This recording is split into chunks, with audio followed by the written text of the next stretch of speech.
વહીવટીતંત્રની સમયસરની કામગીરીથી વાજપુરા ગામે જલાની તળી તળાવ ઓવરફ્લોને પગલે નીચાણવાળા વિસ્તારમાં પરિવારોનું સલામત સ્થળાંતર 80 જેટલા લોકોને સુરક્ષિત રીતે નવીન વાજપુરા પ્રાથમિક શાળામાં આશ્રય આપવામાં આવ્યો.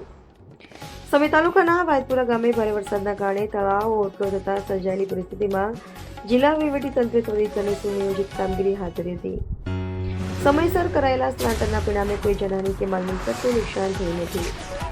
તળાવના ઓવરફ્લોને કારણે નીચાણવાળા વિસ્તારમાં રહેતા પરિવારોને સંભવિત જોખમને ધ્યાનમાં રાખીને વહીવટીતંત્ર દ્વારા તાત્કાલિક સ્થળાંતર કરવામાં આવ્યું હતું. અંદાજે 80 જેટલા લોકોને સુરક્ષિત રીતે નવીન વાહેદપુરા પ્રાથમિક શાળામાં આશ્રય આપવામાં આવ્યો છે, જ્યાં તેમની જરૂરી સુવિધાઓની પણ વ્યવસ્થા કરવામાં આવી છે.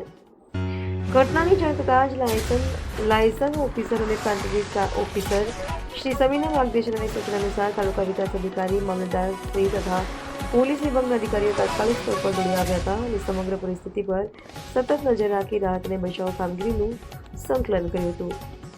સ્થાનિક વહીવટીતંત્ર દ્વારા સતત મોનિટરિંગ, સમયસર ચેતવણી અને ઝડપી નિર્ણયના પરિણામે સંભવિત મોટી દુર્ઘટના ટળી હોવાનું સ્થાનિકોએ પણ જણાવ્યું હતું.